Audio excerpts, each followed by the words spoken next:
शिव जी के तीन नेत्र। सोम सूर्यांगिलोचनम, अर्थात शिव जी के तीन नेत्र सोम, सूर्य और अग्नि। सोम सूर्याग्निलोचनम, शिव जी के तीन नेत्र सोम, सूर्य और अग्नि।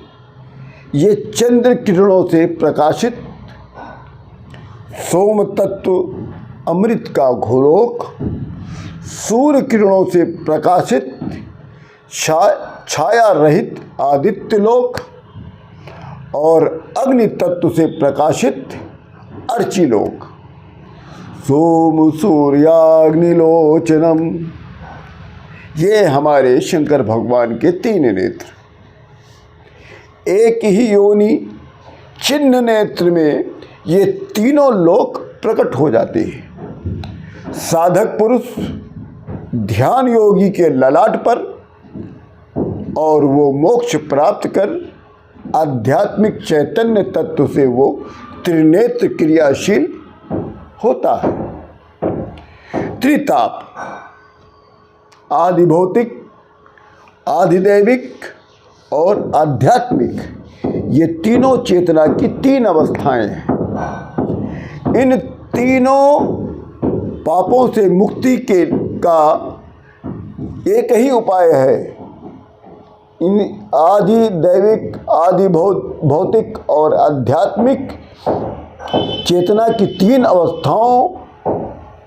अवस्थाएं जो हैं वो बंधनों के कारण हैं और इन तीनों तापों से मुक्ति का एक ही विकल्प है, केवल शिव तत्व।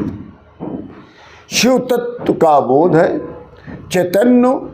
चैतन्य तत्व से आत्मा को ओतप्रोत करना, चैतन्य तत्व के साथ निर्गुण आत्मा में निष्काम तप में लीन होना ही शिव पद की प्राप्ति है। ये ब्रह्म पद है।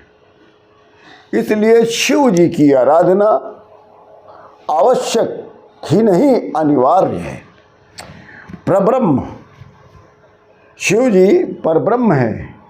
क्योंकि परब्रह्म के दो गुण होते हैं, दो भेद होते हैं, दो स्वरूप होते हैं, निराकार और साकार।